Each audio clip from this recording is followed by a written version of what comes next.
Order of operations. The key concept is to evaluate an algebraic expression and actually find what that value is. In doing this, there are particular steps which you need to follow. So the first thing that you should evaluate are any parts in parentheses. So evaluate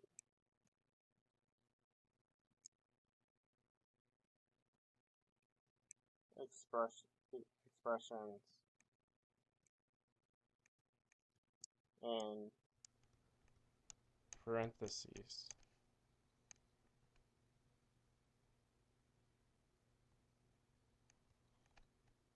The next step is to evaluate all powers.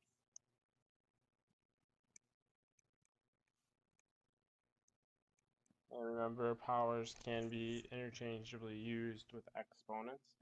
We will probably refer to them as exponents here. And the next step is do all, or evaluate all,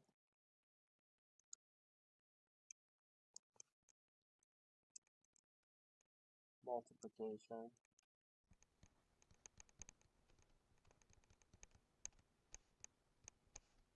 or division left to right. And then your last step is to evaluate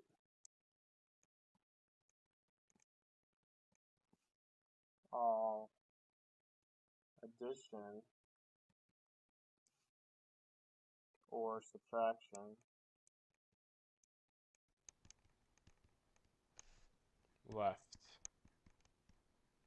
to right. And these are steps that you will have to memorize. Now there is a memory device that is often used, and that memory device is actually called Please Excuse My Dear Aunt Sally. And the reason that this memory device helps is because it has beginning letters of each word that actually describes a step. So if you look here, this please here starts with a P. It actually refers to the first step of using parentheses.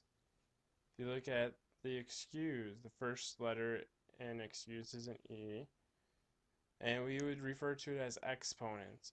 And if we recall, exponents are the same thing as powers. And then we have my for multiplication, dear, so a D for division, and so on. So if you're having trouble trying to remember all these different steps, we can actually use this memory device to help us. So let's go ahead, let's actually use these steps to evaluate a problem. So let's take a look at example 1.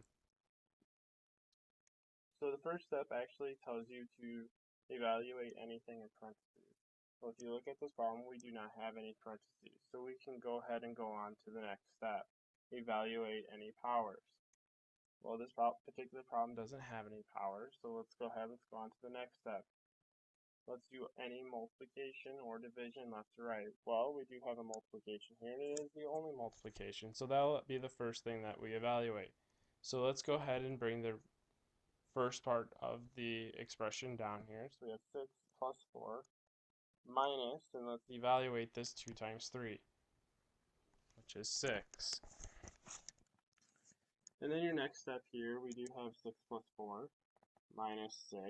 And since we don't have any multiplication or division left, we are going to go ahead and complete any addition or subtraction left to right. So we do have addition that comes first, so we will evaluate this 6 plus 4, which is 10. And we still have to subtract 6 from it. And since that is our last operation, we go ahead and evaluate 10 minus 6, which is 4. So our solution is 4. Let's take a look at example 2. Example 2 has a little bit more to work with here. So we are going to have to do a few more steps. And the first thing that you probably notice here is this exponent. Do you notice there are no parentheses, so we can go on to that next step of exponents. So we are going to evaluate this exponent first. So let's go ahead, let's bring down the 48. And we are going to divide by this 2 to the third. Well, 2 to the third is actually 2 times 2 times 2. Well, 2 times 2 is 4, times another 2 is 8. And then we do have times 3 and plus 4. So we bring everything else down. And now that we have no more exponents, we can go on to the next step. And the next step is to do all multiplication or division left to right. So if we go ahead and we look here, the very first thing, working left to right, is this division. So we are going to do this division first. Well, 48 divided by 8 is 6. And we'll bring everything else down. So then we have 6 times 3 plus 4. Now, we can't necessarily go on to the last step of addition or subtraction yet because we still have a multiplication here. So we still need to do that operation first. So we need to evaluate 6 times 3, which is 18. Go ahead and bring down our plus 4. And then go ahead and evaluate this last part here. So 18 plus 4 is 22.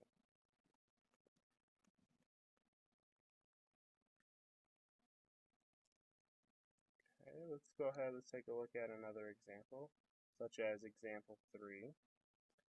And example 3 has some parentheses here. Let's probably jump out right away. And it also does have an exponent. So let's go ahead, let's start with our rules here. It says evaluate any expressions inside the parentheses. And you notice we have these kind of odd looking things that you would probably describe as brackets. They do work just like parentheses. But notice we also have this other parenthesis here. Well, if we think about it, from our rule, it says go to the parenthesis. Well, if we look at this first parenthesis here, our rules start all over again. So we go inside this first parenthesis, then we ask ourselves for that first step. Well, we need to evaluate anything that is in parentheses. Well, there is another parenthesis here, so we need to go to this innermost one. And we're actually going to do that operation first. So we end up having to do 6 minus 2 and bring everything else down around it. So we end up having our 4, bring our brackets down. So that's 12 divided by, and if we evaluate this parenthesis, we end up with 6 minus 2, which is 4. Bring down our bracket parenthesis here, as well as our squared term. And then we start the steps all over again. Evaluate anything in a parenthesis. Well, we do have something else in parentheses still, which is this 12 divided by 4. So we need to go ahead and evaluate 12 divided by 4. So we end up having 4 times 3 squared. So the next step is to look to see if we have any exponents, which we do. We have this 3 squared here, so we do need to evaluate this 3 squared. So we end up with 4 times 9.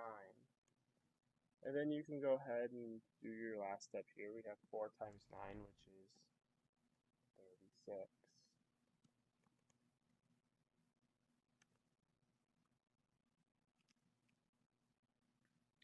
Now if you take a look at example 4, this problem does look a little odd compared to most problems that we've seen.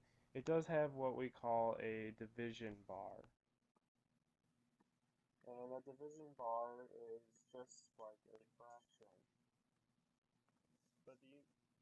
But the unique thing about having a division bar is it actually allows you to work with the top part here separate from the bottom part. So we can do our order of operations on the top and then do our order of operations on the bottom and combine it all together. So if we look at the top part here, we don't have any parentheses, but the next step would is to actually look for any exponents. Well, we do have an exponent here. We have 2 to the 5th and 2 to the, which just end up being 32. And then let's go ahead, let's rewrite the rest of this here. So minus 6 times 2. And we'll rewrite our division bar. And then we can go ahead and start the same process down on the bottom. Well, we don't have any parentheses, but we do have an exponent here. So we have 3 to the 3rd, and 3 to the 3rd is 3 times 3 times 3, which is 27.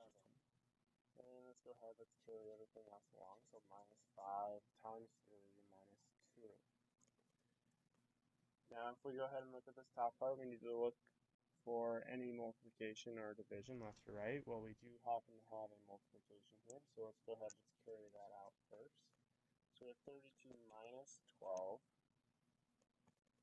over on that division bar. And we can go ahead and apply the same step here. We're looking for any multiplication or division left or right, and we do have multiplication here between this 5 and the 3. So we have 27 minus 5 times 3, which is 15. I'll bring down that minus 2. And then we can go ahead and evaluate the rest of it. So 32 minus 12 is 20. And then we have 27 minus 15, which does give us a 12.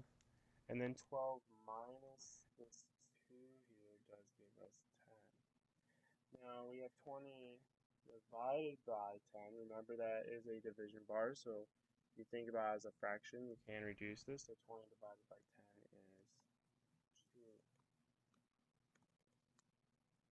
Okay. So something like this, please make sure to work with the top independent of the bottom, so you can work with them separately. And it does make things go a lot easier. Let's go ahead, let's take a look at the last example here in example 5.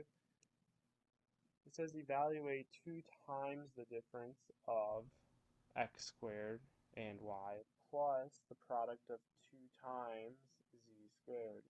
And then it does give you some variables and it tells you what these variables equal.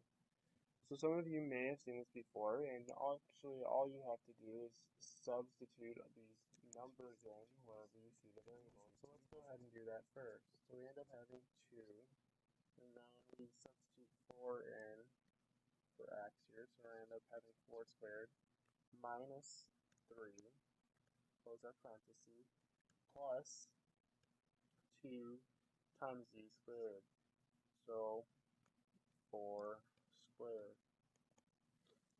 So we do go ahead and follow our steps here. We need to evaluate the expression inside of our grouping symbols, or our parentheses. And inside our first parenthesis here, we do end up having an exponent. So that will be the first thing that we evaluate. So we end up having 2 times the difference of 16 and 3 plus 2, and let's go ahead, let's add a step here, let's evaluate this other thing in the parentheses, so 4 squared, which is 16.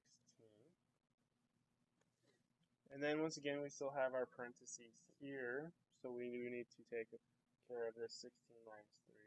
We'll bring our 2 down, and we have 16 minus 3, which is 13, plus a 2 times 16.